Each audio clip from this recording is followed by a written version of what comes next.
jërë ngeen jëfati ci ànd bi ak télévision Futur Média dal leen ak jàmm ci xibaaru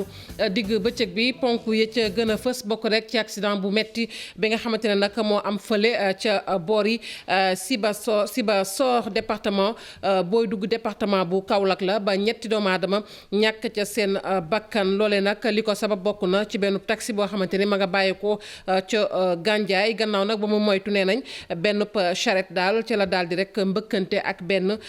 berline bu weex nag gannaaw bi ci la accident ba daal di am berline boobu nag ma nga jóge woon fa ñu naan Sangil ngir wutal si fii ci Ndakaaru beneen ponk ci biir xibaar yi muy nag la xewoon ca maternité Magatte Lô ba nekk ca Linguère kër docteur boobu enquête ba nag jàpp leen ni kon sotti na gannaaw ba ca tribunal bu Louga daal di cay sëggee parquet ba nag la mu xamle mooy càggante dëgg ma nga ca gannaaw ndax li ko sabab dëgg-dëgg gannaaw ba ca Senelec nag dugalee loxoom ndax moom moomee Senelec bokk na ci ki ñu sàkk woon tamit mu daal di bokk ci l'enquête ba la mu wane nag mooy ay lamp yoo xamante ne dañu koo defoon ca weti nag lal ya tout tànk yooyu di bébé yi tëddoon nag muy lamp yoo xamante ne booy xool lampi kër la ñu jëfandikoo ko nag ca boor yi rek foofee xale ya tëddoon moo sabab nag lakk ga ndax nee nañ daal li ñu joxtu mooy mousquetaire bi nga xamante ne mousquetaire yi féete woon foofu moo indi lakk gi dinañ ci gën a xuus tuuti ci kanam tuuti ak Chérif Dia dinañu gën a yaatal rek lu soxal wàllu lakk googee ak la ko indi juróomi fan ci weeru mai muy bëccëg bi ñu jaglee la sage femme fii ci Sénégal nag ñu màggal ko bu baax a baax muy boobee bëccëg suñuy naataangoo ca diwaanu Ndar nag dem nañu nemmeeku ji kenn koo xamante ne ab sage femme la ma nga fekk baax fa ñu naan Mbarigo di dëkk boo xamante ne nag soxna soosé def na fa liggéey bu am solo la ndax lu gàtt diggante ne nañ 2014 jàpp 2021 rewale na lu toll ci ñeenti junni ci soxna dinañ wax it ci wàllug tàggat yaram ak kàddu yi nga xamante ne tukkee na ci Aliou Goloko ñu gën ko xam ci taskatu xabaar boobee xamee ci wàllug tàggat yaram li nga xamante ne nag defuñu ko muy homologué stade Lat Dior loole nag mi ngi koy naqarlu moom taskatu xabaar boobee moom nag leneen la mu wax rek mooy dañoo war a gën di tabax ay jumtukaay ci wàllug tàggat yaram mbokk yi ponk yaa ngi ni daan ci taftal xët yu njëkk yu yéenekaay yi bu ngeen taaxirlu tuuti ñu faram fàccee xibaar yi.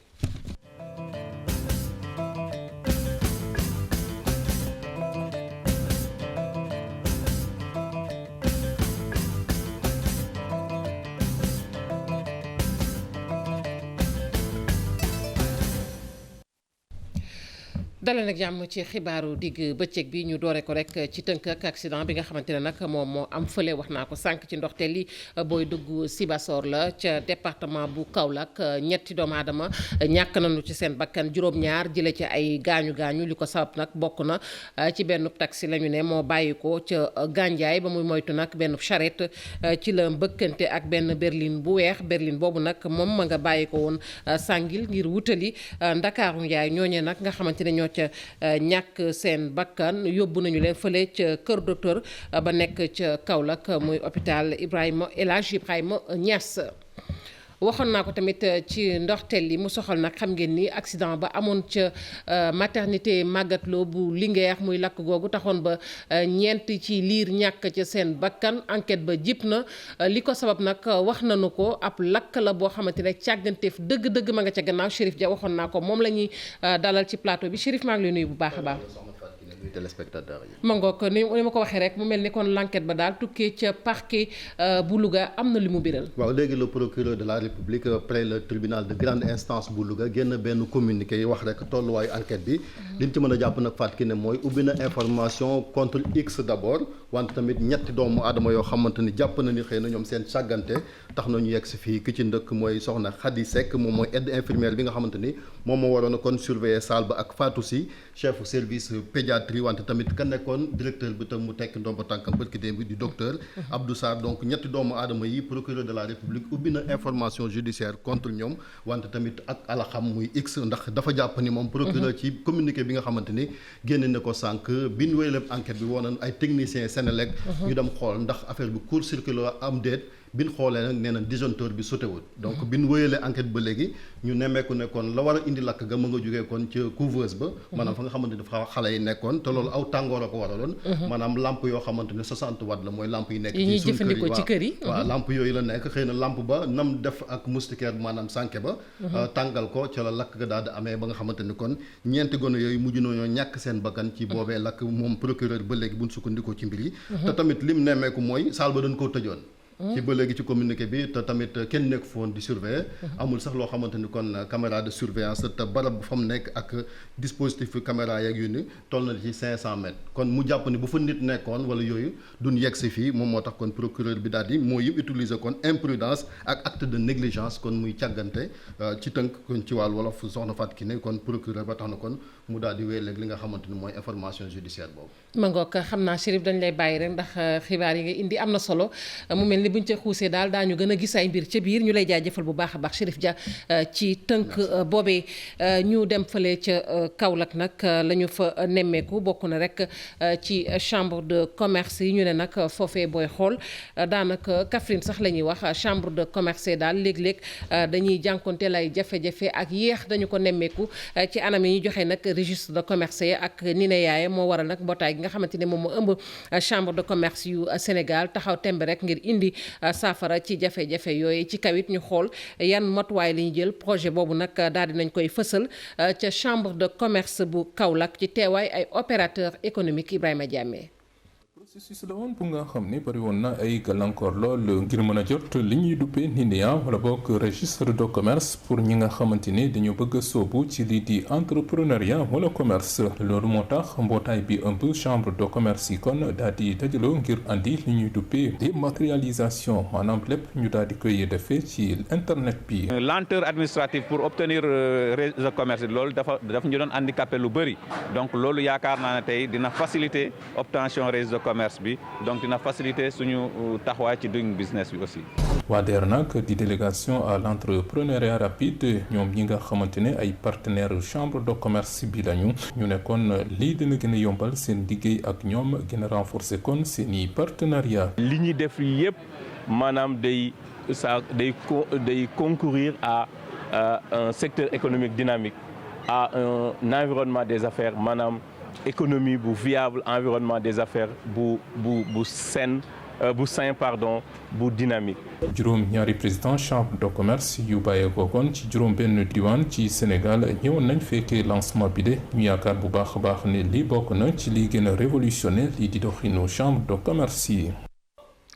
ma ngoog Ibrahima jàmmale woon ñu koy jaajëfal syndicat bi nga xamante ne nag moom moo njaboote waa kër docteur ya nekk fële ca Kolda ñoom nag jàppees na ni seen kon jafe-jafe ba nëgëne nag kenn taxawu ci ba tax na nee nañ du ñu dellu gannaaw benn yoon ci jafe-jafe yi nga xamante ne ñu ngi koy dund nag noonu it dañoo fas yéene rek kon daal di gën a nag baral seenub xeex dañ koy gën a dëggal fii ak taxawuñu ci seen plateforme revendicative boobee ñu gis ne tamit ne am na sax naam ay matuwaay yoo xamante ne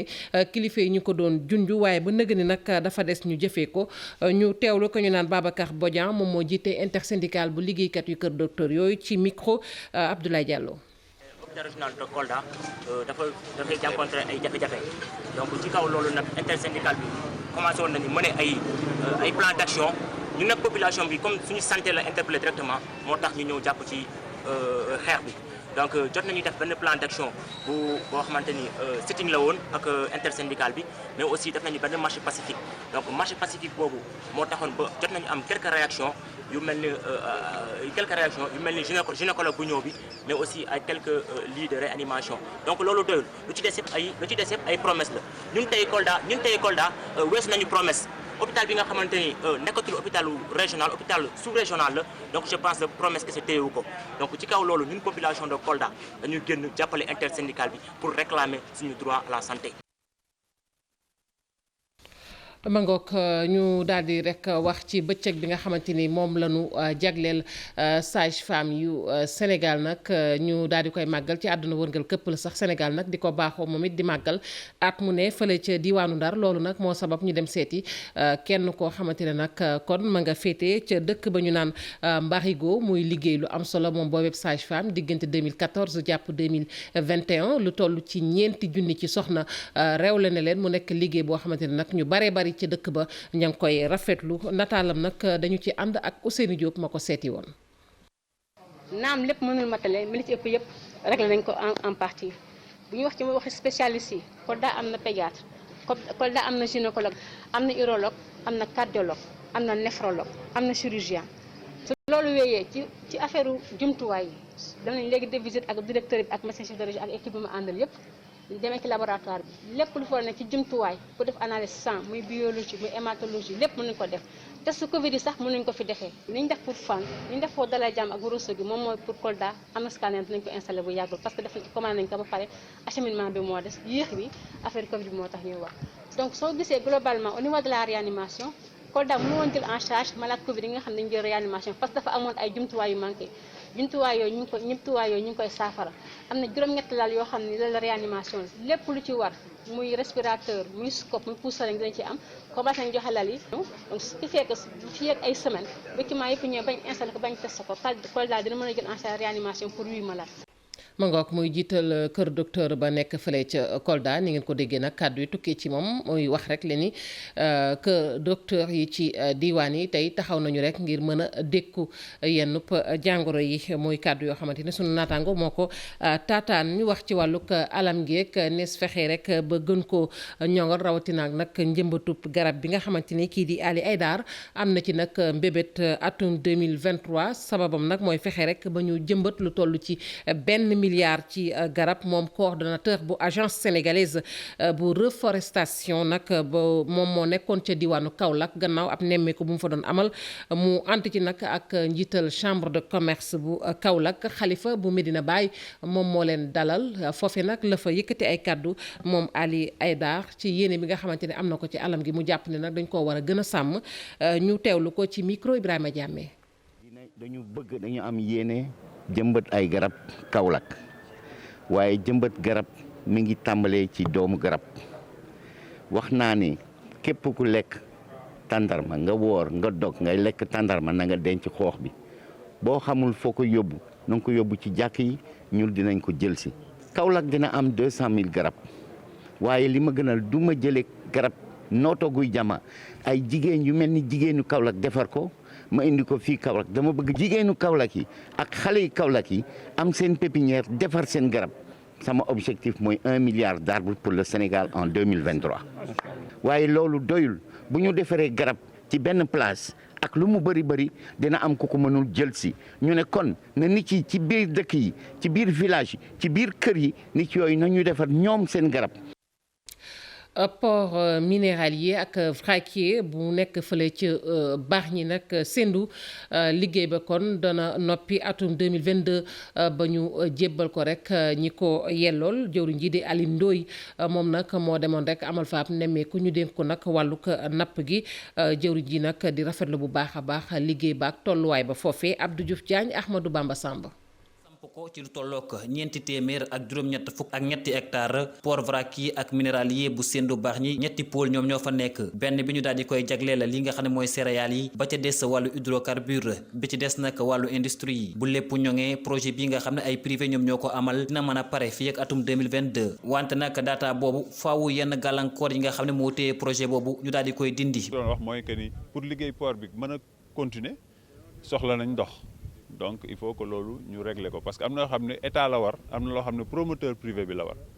am na ay électricité boo xam ne foog naa loolu sax yemb na parce que Senelec am na lu mu ci def foog naa haute tension beeg yooyu indi na ko ba ci port bi donc am na pàcc yoo xam ne ci échange courrier yi ci gàtt ni am na yoo xam ne quasiment commencé nañ ko saafara. jëwriñ ji ñu dénk wàllu pêche ak koom-koom bi ciy génne mi doon visiter chantier boobule di xamle ne li mu gis ci liggéey bi dal na xelam. port ultra moderne la jeté bi ngeen gis ni mooy que ni bateau bi du dem soxla dem ñuy draguer muy dem ba ci quai yi fële biir géej lay taxaw wàcce li muy wax automatiquement loolu dem ba ci fi ñu koy stocké. projet boobu nga xam ne nag doomu Sénégal yu bëri ñoo cay liggéey doon leneen loo xam ne indil na mbégte Alioune Ndoye. société yi ñu gis fii yi tabax ay société sénégalaise parfois même ay SARL loolu jara sant yàlla la nga gis ay expertise yu am solo yoo xam ne ba ay yooyu dañ koy def di ay soudure avec des robots ay société sénégalaise ñoo koy def loolu am na en tout cas jar titre la boo xam ne war nañ fier di ko wone. am ndaje boo xam ne ñëpp ñi nga xam ne nag projet bi daf leen a soxal dinañu ko amal ngir daal di xool naka la ñuy mën a joxe ndàmpaay ñi nga xam ne dañu ko yeyoo. Abdou Diouf Diagne ñu soxal projet boobee ba tey gis nañu ne ña lorule woon nag ca projet boobee ay yoon a ngi nii nag ñuy daw ci ginnaaw seenub ndàmpaay tey jëwriñ ji di Alioune Ndoye dalal na seen xel ne nag du yàgg dara daañu def seen kéemtalaay kàttan ngir dàmp leen bu baax a baax ci loolee ñuy laaj jëwriñ ji ñu teewlu ko ba tey ci micro Abdou Diouf Diagne. ndàmpaay loolu it aw ma ci tiitange parce que lu ni day du ay ndàmpaay ñooñuy freiné bu yéexee it danañ xool fan la yéexee pour ñu teggi ko parce que loolu mooy instruction chef de l'État te foog naa ni joxe na bu dul benn di ñaar di ñett ay instruction pour que loolu féete ñu ginnaaw kon loolu it bu ci réunion bu ñu ciy génnee léegi dañu am une vision bu leer ci wàllu kan la ñu war a dàmp fañ toll jox nañ la ko am déet est-ce que am na lu des est-ce que am na ñu war a waxtaanal parce que apparemment problème de sécurité am na yu des yooyu ñu xool convenablement nan la ñu fexe ba askan bi nga xam ne moom la concerné mu nangu ko parce que aussi ñoom la ñuy liggéeyal te bëgg nañ ñu porter projet bi parce que jàpp naa ne bu ëllëgee fii ñoom ñoo ci war a njëkk gis seen bopp balaa keneen di fi gis seen bopp. am na ay électricité boo xam ne foog naa loolu sax yemb na. ndox mi la loolu voirie yi nga xam ne war na contourner port bi continuer assurer desserte bi donc ñu bañ a enclaver ville yi nga xam ne ci ñoo ko wër loolu it lu yàkkamti la parce que sinon day gàllankoor liggéey port bi. ñu wax ci wàllum xëy mi ak yéene beeg li nga xamante ne liggéey nañu ko fële nag ca Pikine la ñu gis ne nag agence nationale pour la promotion de l'emploi moom nag daal dinay lekk lëkkaloo ak nguurug Sénégal ngir fexe rek ba ñaari boulangerie daal ñu amal ko gannaaw nag ba ñu ko defee nag ba mu yembit nag ñi ngi ko daal di rek jébbal ay ndaw ca Pikine la amee nag du ñàkk ñu dellusiwaat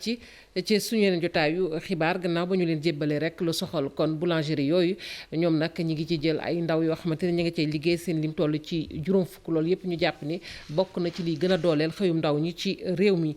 ñu wax nag ci wàllu ñàkk xëy mi tamit ndax bu ñu nee xëy na ñàkk xëy ndax noonee la amee ñu jàpp ne nag wàllu mbay mi lu am solo la ci réew ma Sénégal ndax loolu dina tax rek wàllu xëy nag gën fee rek yomb fii ci Sénégal Enda Cheikh Monde nag moom moo am gis-gis boobu ONG boobu nag li ñu war a njëkk a def ngir yombalal xëy mi mooy nañu aar alam gi waaye tamit nañu dooleel mbay mi. Mariam Sow moom moo jiite réseau international Enda Cheikh Monde ñu teewlu ko ak Abdourahmane Diallo. laaj na gëstu laaj na sopparñi par rapport ak bekkoor bi ndax fokk ñu seetaat naka lu ñuy béyee naka lu ñuy béy ba mbéy mi day nekk mbéy mu sax donc man autorité yi dama leen di wax ni nañu gën a encore farataal mbéy mi nañu gën a jox mbéy mi gëddaam suñu béyee ñu am fu ñu jaay organiser marché bi fépp foo xamante ni mën nañ faa taxawal benn industrie rurale bu boobaa daañu mën a sàmm xale yi daañu mën a tere xale yi dem donc war nañu saytu suuf si sàmmkat yi am fu ñu sàmmee béykat yi am fu ñu béyee àll bi naat su naatee dëgg la ñu ngi def ay yoon ñi ngi def électricité mais na mbéy mi dox usines yi am foofu su amee foofu xale yi naat toog. ñu yegg ba fa ñu naan nag Kélimane ma nga ca commune bu Nganda la féete mu nekk nag ab commune boo xamante ni daanaka booy xool soriwul ak frontière bu Gambie tey nag jot nañu ci ab poste de police yàgg nañu ko joytu nag foofee ndax ñàkkub kaarange boo xamante ni askan wa ña ngi ko doon jànkonteel tey nag mën nañu wax ni xel dal na ci poste de police boobu nga xamante ne kon dëkk ba mujj na ko jotee Omar Ndiaye la ñu fay fekk ji mu ànd seek Boubacar Fall bopp. ci teewaayu adjointe gouverneur bu Kaffrine bi yole wàllu développement la ñu dalloo poste police bu yees bi ñu samp ci Kélimane digaloo nag ak Kawur ci réewum Gambie mu nekkoon nag càkkutéef boo xam ne mujj na antu. Cette infrastructure équipée est composée de 4 bureaux avec toilettes, d'un dépôt d'armes, de 3 cellules hommes, femmes, enfants, d'une salle d'attente et de toilettes pour le personnel et les visiteurs. poste police bi nag dina tax ñu dakkal bépp pexe def ko tu ñaawteef yi faral di bëtt frontière bi le jaaree ko ci bile boor. bu nekk xam ne jamono ji kaaraange am na sooxe ci zone yi ngi nekk ak Gambie. Ce qu'on appelle le crime transfrontalier, ce qu'on appelle le trafic de drogue transfrontalier loolu yëpp dina mun a permettre avec cette police qui se trouve dans l'axe sur l'axe Gambie Sénégal ñu mun a permettre ñooñu Tamba booy yooyu ñu mun leen di jéem a faagaagal. mu jar nag askan wi gën a lëkkaloog way takk der yi ngir yebaane bépp def kotu njublang buy faral di prox ndolu ci bile gox. ngeen jàppale force de défense yi fi nekk ndax gestion frontière mun nañu ko def ba mu baax population yi jàpp ñu si. fanweer ak juróom benn million la ñu def ci liggéey poste police bile ci diirub ñeenti weer dina gën a ñoŋal nag kaaraange askan wi féete ci frontière bi digaloo ak dëkk yi di Kélimane Diamagadio Médinatoul Salam 2 ñoqali ba ci jimbali féete ci réewum Gambie. ma ngoog ñu koy jaajëfal bu baax a baax ñu dem ba fële ca champ de course foofee nag xam nga ne fa la ñu toxal marchand ambulant ya féete woon ca Sandaga googu ñu gis ni nag site ba ñu leen jëlee woon ba nëga ni nag fouraas ay chantier la yoo xamante ne ba nëga ni sotteegul ñoom ñoo ñu yóbbu woon nag champ de course di jaaykat ya ne tey la ñu gën a am lu leen metti ndax gisuñu client mu mel ni sax foofee làqu na làq goo xamante ne jaral na leen ñu bari ca ñoom delluwaat Sandaga naam sax neexul ndax léeg-léeg ñuy dóor dàkk takk dere waaye amuñu pexe dañu ci ànd ak Abi Faye. fii boo fi tegee sa tànk la ngay njëkk a gis moo di ay cantine yu tëj ñi fi jaayee mën nañ leen wàññi ci suñuy baaraam jamono ji ñàkk gis client ak it njaay gu tëw a jar moo ëlëb seen xel ci diwaanu champ de course gii bile marché ñi fi nekk di jaay moo ñu jële woon ca marché Sandaga indi leen fii ñoom ñi nakar lañu teg te di ñaxtu. marché bi boo xoolee nit ñu bëri ñenn ñi ngi ñëw di demaat aussi ñi am na ñoo xam tamit bëgg nañ ñëw mais am na ñoo xam tamit xëy na comprendre guñ ni li fi nekk dëgg-dëgg daal. marché bi nekk na marché boo xam ne nii nekkul ñëpp koo xam quoi mais yaakaar naa clients yi ñëw de tout bord quoi di ñëw fii nii di ñu visiter di ñu commander ay daal quoi. Mariama bi mu fi ñëwee ba léegi ngir mu jaay lu jafe la. les gens ne. fii ci champ de course daanaka ñu bëri xamuñu ko moo tax it yenn saay njaay mi du dem dina am yenn saay ma wàcc ak ñaari junni wala ñetti junni. comme ça. waral na ñoom ñu ne jot na ñu def promotion marché gi ngir askan wi xam ka. foire boobu fi amoon ñu mën ko organiser ñu mën a yombal affaire def ay publicité yu yaatu yoo xam ni ñëpp dinañ ko mën a kii aussi tamit yaa ngi dégg. lu demee ni que comme jeunes yi fi nekk. ca atum 2020 la ñu ko toj ngir defalaat ko jamono ji marché Sandaga ca chantier la ne acteurs ya nga xamante ne ñoom lañ fa jëlee woon indi leen fii ci diwaanu champ de course ñoom ñu gis duñu seen bopp ci barab bii waral na ñu delluwaat ca Sandaga di dàkkante ak ña nga xamante ni ñoo di waay takk der yi. Abi Faye ñu lay jaajëfal bu baax a baax tàggat yaram ak nañu ko waxee woon Aliou Golo ko xamee ci wàllu tàggat yaram nag moom àdduna jëmale ci stade Lat Dior bu Thiès bi nga xamante ne kenn homologué wu ko loolu nag mu doon loo xamante ne méttit la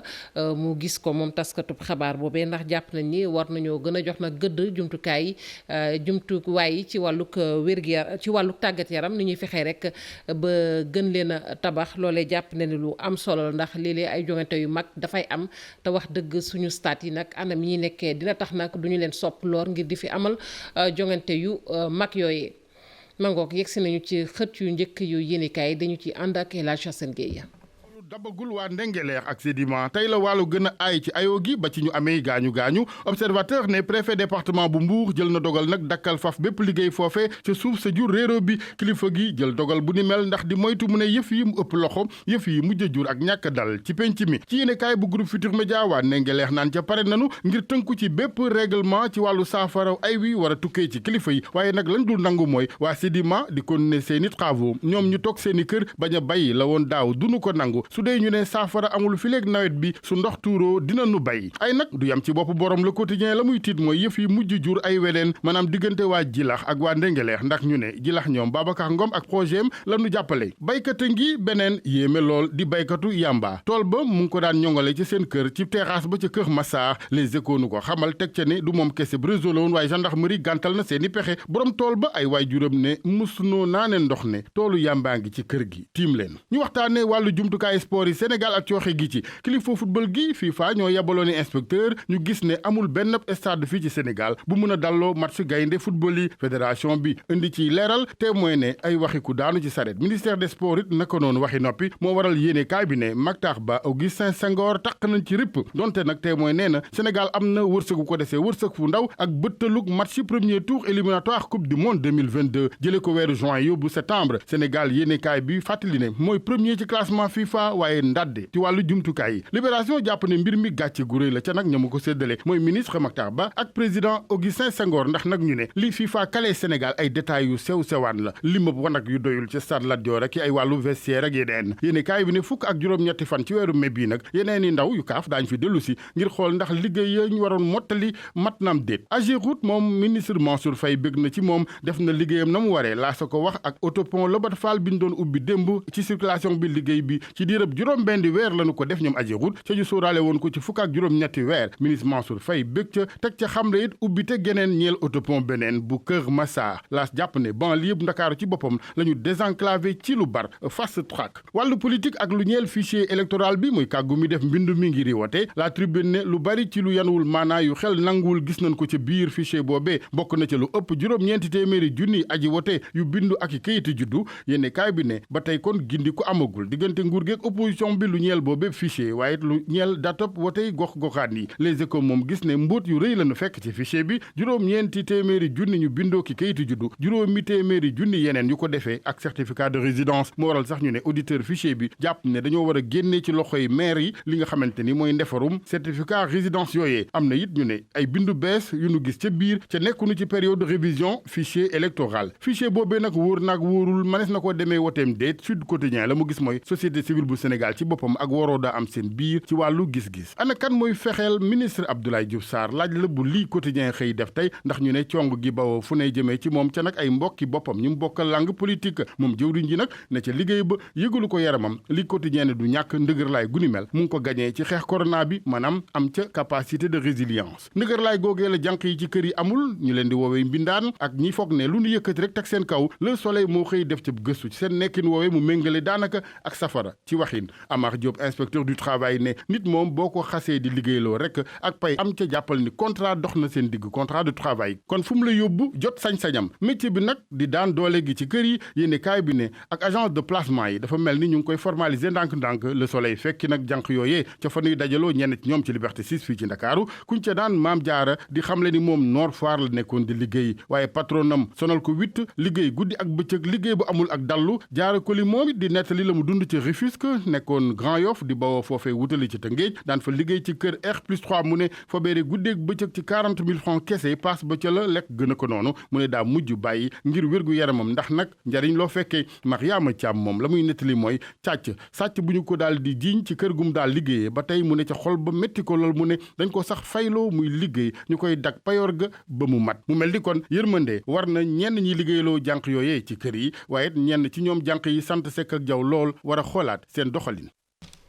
El Hadj Assane Gueye ñu lay jaajëfal bu baax a baax mbokk yéen sant nañu leen gërëm leen bu baax a baax rédaction bi dikk na leen daje